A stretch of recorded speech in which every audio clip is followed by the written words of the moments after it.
Mapagpala araw sa ating lahat, mga totoo mga Inday. Kaway-kaway! Ayan, partner! Sa araw po na to, andito po kami sa Mang Diego Integrated Farm dito sa Sual, Pangasinan. At ang pinagmamalaki po namin pinapakilala sa inyo, ang kaibigan na namin, si Sir Lawrence hello. Diego. Kaway-kaway! Ayan. Hello.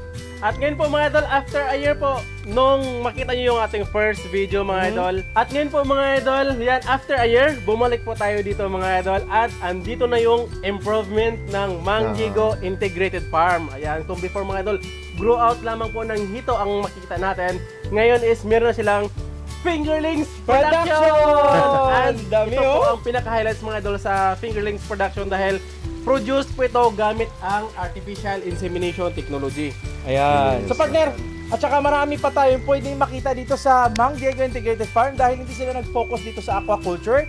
Meron na din silang, nag-start na din sila ng kanilang pagtatanim partner sa vegetable at Yes, ang tama. fruit-bearing trees na nagsuslow na sila na nagtatanim partner. Yun ang kagandahan. Merong development sa farm at partner, Yes. pinakamalaking nangyari partner. Approve na si Sir dito sa mga registration niya, no? yung mga At permit. soon, magkakaroon na dito ng training center, dito ng training Learning school, site. learning site. Hopefully. Hopefully soon. Ayan, so sa mga taga dito sa Sual, Sir Mayor, ayan, BFAR, dito sa Region 1. Salamat sa support. Thank you so much. Sir Lawrence. At saka sana ma-approve na po. At yan, sa Department of Agriculture partner. Yes. Thank you so much po sa inyo, sir. So partner, Sir Lawrence, mula nung after a year na na-feature ka po namin sa aming YouTube channel, Sir, Yes, po. bakit nag-come up sa idea nyo na magkaroon ng fingerlings production na artificial insemination? Gano'n ba Yun. yan kahirap? Pwede mo bang ma-explain sa amin, sir? Yes, kasi dati grow out lang kami. So far okay naman yung grow out, maganda rin yung outcome niya. So okay naman. Kaso nga lang nagkaroon kami ng initiative dahil ang daming mga pupunta dito na gusto rin mag-alaga ng mga hito. Yan, ang daming nag-i-inquire kanyan. Hanggang sa naisipan namin, ano kaya kung magbenta rin kami ng fingerlings? Di ba? Ano kaya kung mag-produce din kami ng mga fingerlings para yung mga nag-i-inquire, o di mayroon na sila mapagkunan ng source ng kuha ng fingerlings. Tama, partner. At saka isa sa mga stability kasi, partner, no? Sa pagkakaroon ng ganitong klaseng business, yung grow out ng hito, pag mas maganda kasi, meron kang sariling production. Hindi ka na magkukuha sa ibang farm, Yes, tama. ibang hatchery. Yes, Siyempre, mas tama. makakatipid ka. Ang kukunin mo na lang yung idea at strategy kung paano mag-hatch. Saan mo natutunan yun, Sir Yes, sir. Lawrence? Yes, sir. Yes, actually nag-training ako sa BIPAR. BIPAR dito sa may Dagupan, Wow. Binloc. Galing. So nag-sponsor sila ng training about sa hatchery. So okay naman, naging maganda yung kanyang yung outcome, madaming natutunan doon. At the same time yung mga kaibigan ko rin sa nag-hatchery, yun talagang tanong-tanong, tapos nagpaturo ako. So okay naman, tinuruan naman nila ako ng maayos. Yan, partner. Yan. So paano mo yan na-master, sir? Siyempre, kasi partner, meron po tayong na-feature sa Mindanao ng artificial insemination sa tilapia, ang ER and si Agriventure. Shout out kay Sir Christian Sir Padilla. Christian. Dito sir, gaano naman siya kahirap ang artificial insemination sa fingerlings? Kasi kung yung tilapia kasi makukuha sa bunganga niya, naka-fertilize na yon. Yes, oo. Pero sa hito, paano naman po? So ang dito sa hito naman, ang ginagawa namin dito, talagang kinukuha namin yung egg ng hito, yung female breeder. At saka yung lalaki naman, kinakatay namin yung kasi kinukuha namin yung testes. At saka yung PG niya, yung pituitary gland. Oo. So kaya kailangan may sakripisyo talaga yung lalaki para yun ang ginagamit namin pangpahilab, tapos pangpaiklog ng hito. Ayun, Mga ilang natural. months yun na-master yan, yung ganyan sir? Actually, hindi siya months, taon eh. Almost 2 years bago namin na master eh. Oo. Kasi nung una, puro ring sablay, ganyan. Kasi medyo mahirap medyo crucial yung hatchery operation. Oo. Medyo mahirap siya. Unlike sa grow out, madali lang kasi ang grow out eh. Totoo. Pero pagdating sa hatchery, talagang kailangan step by step kailangan naman mapag-aralan. Ma-master talaga. Yes, Oo, lahat, kasi madaming may ko-consider yung temperature, yung environment. So, yun ang yun mga ang dapat. na-master nyo po. Yes po. Yung Ayun. data ng recovery nyo, sir, halimbawa, sa pagpapisa nyo, 500,000 na fry, ilan ang ma-harvest natin ng mga 2 to 3 inches, 4 to 5, or 3 to 4? Yes, ang survival namin dito, so nagdidepende pa rin minsan sa environment. May mga buwan kasi na maganda yung maganda yung survival niya. Lalo pag yung breeding season. Kasi pag breeding season, talagang maganda yung yung survival niya. Nasa yan eh. nasa 60% ang survival niya. Okay na yun. Pero pag ganitong mga bare month, lalo to, pag December, Taglamig. taglamig, medyo mababa lang. At least nasa kwan lang, nasa 30 to 40% lang ganon. Ayun. So pero okay na din yun. Oh, okay na, good na. Oo, Okay, sa okay na po business. yun. Oo. Kasi yung iba partner nalulusaw eh. Matay, karamihan Yes, dito. nalulusaw. Pero sa kanila may produce pa sila. Partner, ask ko lang, kaya follow up ko lang ko siya partner ha. Bakit ganito ka-healthy yung mga ano yun sir, mga fingerlings? May mga technique ba kayo? May mga ginagamit ba kayo? Ano ba? Yes po. Kaya paratilin namin masisigla sila dahil gumagamit kami dyan ng probiotics. Probiotics ang sekreto. Yes, Kaya pala healthy sila. Yes, mga probiotic. O, anong probiotics yun sir? Ang ginagamit namin ito yung Orbiotics. Orbiotics. Yung Nitropix saka yung Aqua Maintenance. Oh. Ito yun, sir. Yan, Ayan yan, maganda yung resulta niya kaya Yan, ito yan. Ilang beses kayo naglalagay sir ng ganyan? Ito naman every 3 days nagbibigay naglalagay kami. Gano'ng karami sir? May ano ba kayo ginagawa o nagko-culture kayo? Nagko-culture kami ng ganito kasi bio siya Oo. Buhay na bakterya. Kino-culture muna namin saka namin nilalagay sa tubig. Yung may aeration, ganun. may Tulad aeration. sa ginagawa namin dati. Yes, Pero oo. kasi partner sa atin ngayon, kasi ang ginagawa Direct natin, direct na. Direct. Kami One- na. Oo. 1 gram per square meter. Square meter, oo. Sa'yo, Yun. sir, paano naman ang paggamit mo? Sa amin kasi since nagko-culture na kami, hindi na ako gumagamit, kumbaga parang tabo-tabo na lang. Pag kumuha kami doon, May kasi mother culture. may culture na kami doon. So may isang timba, nilagay kami every other day. Ayun. Every 2 days. Oo. Dito. So dito ngayon sir, dito ngayon na area na pan, ganito kalaki, ilan yung laman nito? Ito nasa 20,000 ito ngayon. 20,000. 20,000. Pero naka-order na to, sabi mo. Yes, meron ng order ito. Ayun. So partner, yun ang maganda dito kasi Oo. 20,000. Magkano naman ang per inch ba dito? Dito sa amin, dito sa Luzon, piso per inch pa rin. Same lang. Same Ganun lang. din So, pala. magdidepende na lang kung anong size ng gusto ng buyer. Ayan. So pero pag marami sir, may discount ba yun? Kami nagbibigay kami ng plus 10%. Mortality. Yung pang mortality. Pero yung discount, actually kami na yung pinakamura na benta ng ng fingerlings dito sa sa Pangasinan. Ayan. Sa mga interested po at saka medyo malapit lang dito sa Pangasinan, La Union or somewhere dito sa Region 1 o grabe. Region 2 mga idol.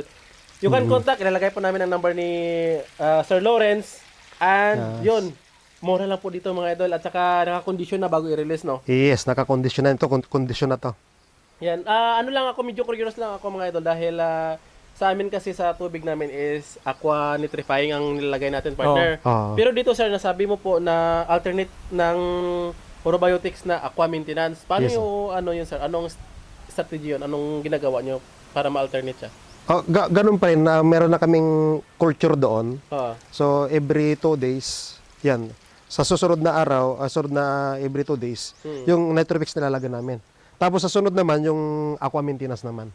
Ang Ganun. next na nilagay. Ang next na ko na. Alternate. By Alternate. schedule. By schedule, ang oo. alternate niya. Alternate. Oo. Ayun. Yun So, siya. so far sir, ano ang mas malaking kita dito sa pag-aalaga nyo ng hito? Ang grow out ba o ang pag-fingerlings? Actually, mas maganda talaga itong hatchery. Fingerlings. Fingerlings. Mas mabilis. Mas mabilis. Mas bilis kasi dito, wala pang isang buwan, nakakapagbenta na kami. Oo. At saka bulyuman ang pinag-uusapan dito. Okay. Yan, kaya mas mabilis ang kitaan. Okay. Medyo crucial nga lang talaga siya, mas matrabaho. Pero mas maganda naman yung kanyang return. Ayun. Yan. So partner, kasi partner, yung kanila dati dyan, puro mga grow out. Ngayon, puro fingerlings na yung laman. Yes. May Sir. grow out pa rin, may grow out. May grow out pa rin, meron no? meron pa rin kaming Doon grow sa out. kabilang side, oo. Meron pa rin. Pero karamihan partner, yung fingerlings nila partner, yung pag-produce nila nga AI. So sir, paano nyo hina-harvest dyan? Doon sa fish pond, papunta Pwede dito? tayo punta doon, pwede tayo punta. Pwede Yes, punta pwede tayo. naman, Punta tayo oo. doon. Tara, tara. Yan, nilalambak namin yan. Ito pala may 3 to 4 inches dito. Dito, 1 to 2 inches. Oo. Ay, meron, ang dami din dito mga idol oh. Tingnan nyo po dito. Hala. Oo. Ngayon pala, oh. Ngayon, dami. Ito, meron na rin Timbats order lang na. dito sila sir ng dyan sa ano. Oo. Sunod-sunod. Oh, Okay. So, oo. yan pala medyo shooter. Ayun, shooter. So, Shooter tingnan siya. natin kung kakain sila. Oy! Yan. Yan. So, 1 to 2 inches to. Wow. Ito may order na rin to, kaya dito nalagyan na namin sa Ay, may nag-order ng 1 to 2 inches. conditioning pan na. Nandito na siya. Oo. Anytime pwede na nila pick upin. From harvest doon sir sa earthen pan, dito sa holding pan, mga ilang araw bago i-release? Ibiyahe. Oo. Kami dito na mga 2 days na hindi na kami nagpapakain bago i-deliver. Ayun. Okay, bago nila pick upin. Dito. Anong Dito. reason nun, sir? Bakit siya hindi siya papakainin? Para? Para hindi sila masyadong stress pag binabiyahe. Kasi pag busog, tapos binahe, stress sila, may tendency na mamamatay sila. Ayun, isa sa mga teknik yun, mga totoo mga inday, ha? Tandaan nyo yun sa hatchery. Patanungin nyo muna kung pinakain, baka may pinakain na stress pagdating na namatay. Ay! May mga buyer pala kaming mga walk-in. Minsan pupunta dito, hindi namin alam, bibili pala. So, yun. Sinasabi namin na dapat mag-advise sila mga 2 days before Okay. para hindi na namin mapakain. Mas maganda yung ganun kaysa sa surprise buyer. Surprise. Madami kaming ganyan. Nabibigla na lang kami. May mga pupunta dito. So Pero anong remedyo dyan mga ganyan, sir? Hindi na papakain pagdating doon? No choice sila. Babalik na lang sila ng after 2 days. Ganon. Okay. Lalo na ngayon, partner, pinakain mo. Oo. Hindi pwede ito kukunin ngayon. Kasi busog eh. Hindi pa naman. Kasi nakareserve to 5 days pa ata ito kukunin, di ba, sir? Padis pa. 5 days pa daw kukunin to. Kaya, Nalulusog, no? Yan. grabe oh. Pero partner, doon sa kabila, sir, pagdating doon sa AI na production nyo, bago ilang days maglalagay dito sa kabilang side? Sa earth pan?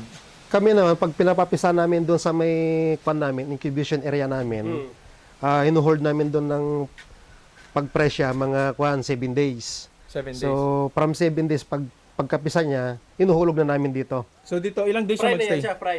Fry, oo. Dami din partner dito, partner eh, oh. Oo. Dito din, no? Tapos dito naman, paghulog namin ng fry, after mga 2 weeks, yun na. Uy, Yun, ang dami, oh. Magkuhan kami ulit, Harvest na. harvest kami ulit.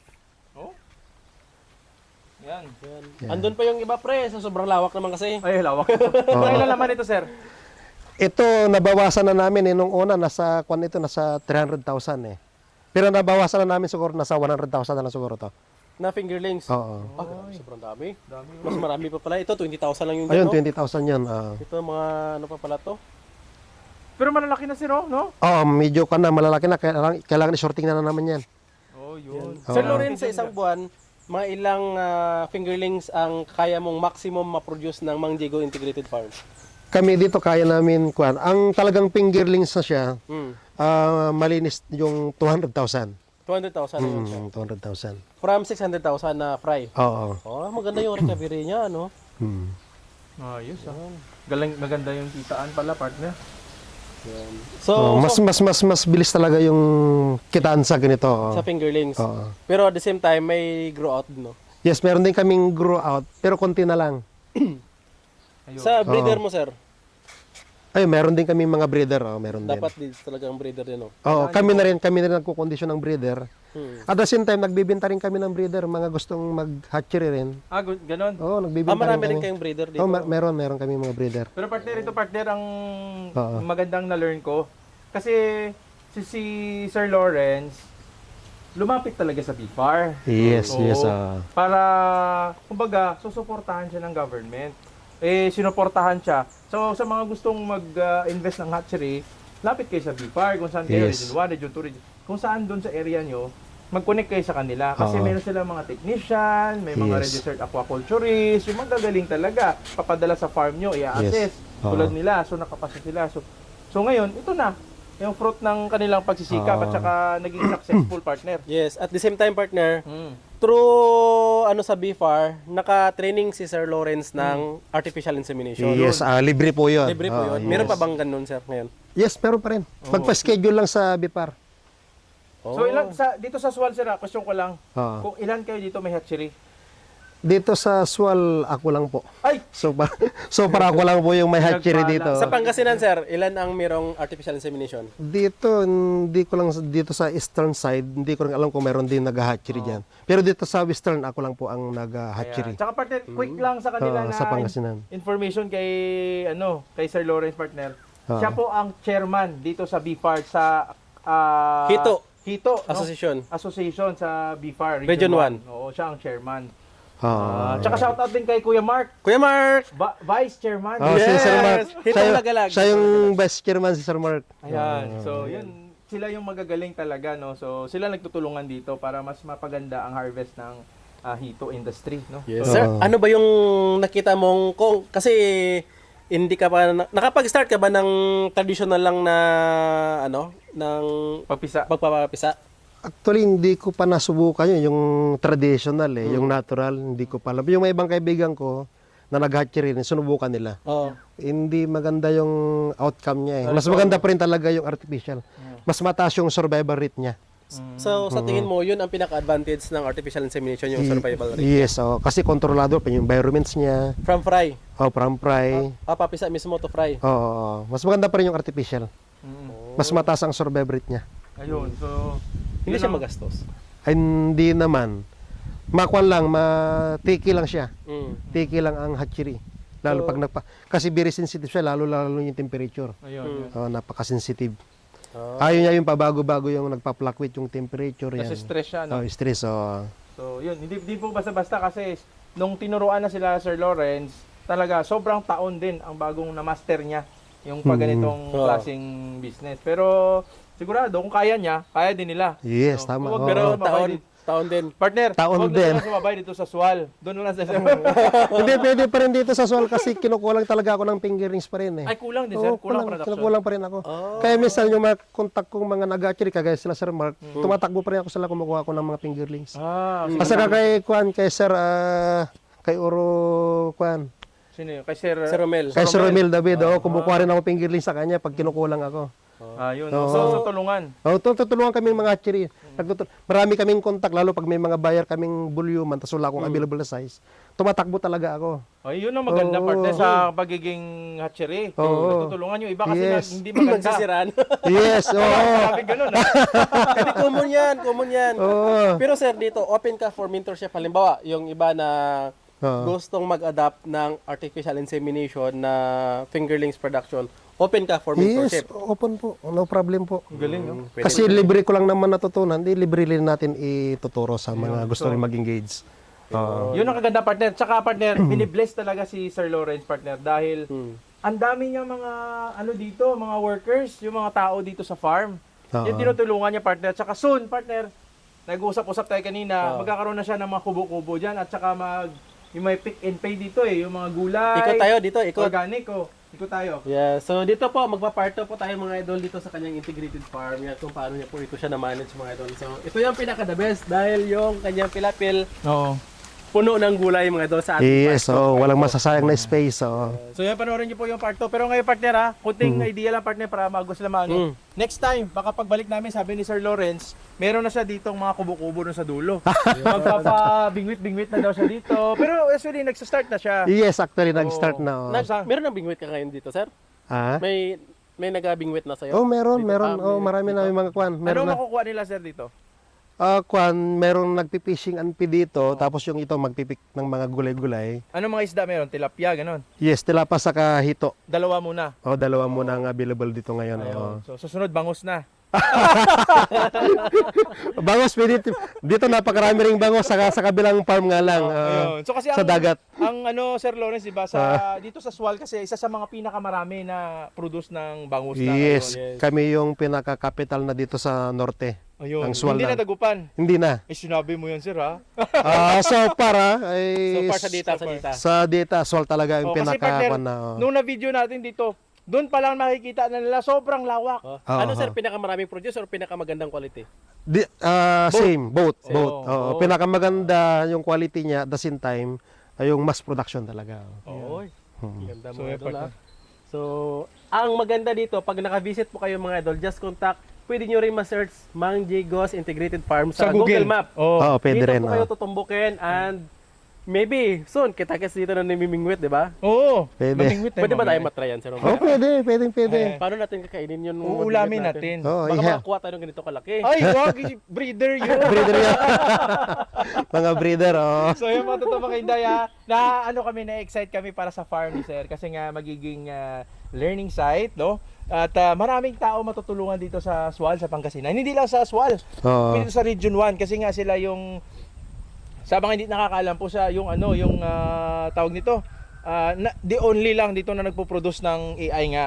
Yes, dito sa Pangasinan. Oo. So yun po mga totoo mga Inday. Salamat. Big Dito. shout out sa BFAR. Ayan, Department of very Agriculture. supportive dito sa Mang Digos Integrated Farm. Ayan, saka kay Mayor. LGU ng Sual, Pangasinan. Yes, at saka yung kwan din, Municipal Agriculture Office namin. Thank you po sa Oo. MAU. Oo, sa MAU. Shout out kay Madam Florencia Gonzon at saka yung kanyang team. Sa Ayan. BFAR, sa Oh. BFAR. Sa BIPAR kay Kwan, Region 1, BIPAR Region 1. BFAR region. Oh. Pupunta tayo doon, sir. At saka kay Kwan din sa BIPAR National si Sir Jojo. Sir Jojo. Jojo Tobera. Kasi siya talaga yung mentor ko dito na nagturo sa amin sa Ayun. hatchery. Yan. Yung maganda kasi. Ay, ah, Sir Jojo, maraming salamat. Shout out po. Oo. Sir. Thank you, Sir Jojo. Sir, pwede ba tayo mag-visit sa MAU? Mag-courtesy call tayo? Oh, pwede rin. Ayun. Oh, pwede rin. pwede. Ayan, baka marami pang mapuntahan, no? Oo. At mahaba na yung usapan natin mga idol. Huwag po kayo magbibitin mga idol dahil susunod magpaparto po tayo sa Integrated Farm. So surprise yun, may mga okra sa likod natin, no? Daming gulay, may kamatis, yan, Saka sitaw. ano yung mga development pa na mangyayari? So, Sir, Ah. ano bang, partner, last na question. Hmm. Ano yung pwede mong ma-advise sa mga na-inspired sa'yo at gusto kang gayahin na ganito, na wala yung mga lupa nila, na may flowing naman o may mga water source naman, Oo. at gusto nila mag-hatchery, ano ang kailangan nilang gawin? Yes. Yes, pagdating sa hatchery kasi ang pinaka-importante dyan talaga tubig. Tubig. Kailangan mag-abundant ka sa tubig kasi yun ang numero unong pinaka-main requirements eh. At the same time, kung hatchery talagang papasukin nila, kailangan meron ding earth pan. Earth pan kasi dyan papalakihin yung mga fingerlings eh. Natural environment. Oo, natural. Yan pa rin yung kwan niya. Yan pa rin yung natural kwan niya. Para makapag-produce sila ng magandang mga fingerlings. Oo. Oo. So, yun pag mga gusto talaga nilang mag-go sa hatchery. So, at the same time, siyempre kailangan mag-invest din sa talaga sa kwan. Knowledge. Sa knowledge. Importante po yun. Kasi mahirap yung kwan eh. Magta-try and error. Although, nandun pa rin yung processing niya, try and error, pero kailangan mag-training pa rin. Yun. Mag-seminar pa rin. Ayun. Ayun. Sa grow out naman, sir. Sa grow out, the same lang naman sa grow out. So, kailangan pa rin, bago gusto aquaculture, kailangan mag-seminar muna. Ayun. Mag-training. Kasi kwan yan eh. May buhay din kasi yan. Kailangan din yan ng kwan na love, tender, and care. Yun. Yan ang importante dyan. Yun. Saka, siyempre, ang isa pinaka-importante talaga yung passion. Passion mo. Passion mo yung ginagawa mo. Kasi yun talaga yung isang case. Kasi dito sa farming, kwan eh, madaming struggle, maraming mga challenge, pero due to passion, so na-overcome naman lahat. Oo. Yan. So yun, partner. Turn into success. Ayan. Yes, Saka may oo. nakalimutan si Sir na requirements, partner. Dapat kumpleto din ang mga legalities. Ayan. Yes, tamang-tama po Isa yan. pa doon, partner. Oo. Kailangan pag mayroon kang hatchery, dapat gwapo ka kagaya ni Sir Lawrence. Ganun ba? Pampaswerte ba yun? Pampaswerte. Oo, yun talaga. Kasi- Bilis ka kasing ma-approve nun eh. Naubos na kayong gwapo ko, nagmumukha na akong farm boy dito. Ayun, Pero so, okay lang. oo. Ayan. So maraming salamat kay Sir Lawrence. Sir Lawrence, thank you so much po. Always kami talagang wini-welcome ni Sir Lawrence dito. Parang partner rin siya ng aming talagang family sa aming pagbablog, no? At saka close friend na rin namin Sir Lawrence. Wini-welcome nga namin siya sa amin din na lugar para kami naman ang mag-tour sa kanya. Yun ang maganda dyan. Oo. So mga totoo mga Inday, thank you so much. Please don't forget to subscribe ang channel po namin Pinoy Palaboy. Click na notification bell para updated kayo sa mga bagong tips and techniques sa pagpa-farm. At tandaan nyo po mga totoo mga Inday, yung mga na-feature namin, balik-balikan namin ni partner, tingnan natin kung ano yung mga development sa kanilang farm, Yes, kung meron bang improvement o medyo nag-down ba sila. Malalaman natin yan, isi-share namin sa inyo kung ano yung mga problem na na-encounter nila. So partner, Yes, at saka mga idol, wala muna kaming update sa aming mga watermelon mga idol, pipino, tilapia namin dahil 2 weeks po kami dito sa Luzon. So ngayon po, umikot po kasi kami mga idol. And now, this February, dito po kami sa North and maybe mag-South Luzon po kami. So, kita-kits mga idol. At saka kung nagustuhan nyo yung ating video, na-inspired po kayo kay Sir Lawrence Jigo mga idol, please, like naman, subscribe kami, at saka i-share ang ating video para maraming makapanood. ayan, tandaan nyo Ayan. po, Luzon, Visayas at Mindanao, iba't ibang diskarte, iba't ibang farming techniques. At ngayon po, special na edition na naman dahil nga si Sir Lawrence, after sobrang isang taon, ito na yung improvement at development sa kanyang farm. So, maraming salamat sa inyo matuto mga Inday. Mula yan dito sa Sual, Pangasinan, North Luzon, Kaway-Kaway, dito sa Mang Diego Integrated Farm. Hello. Kita-kita sa farming na video.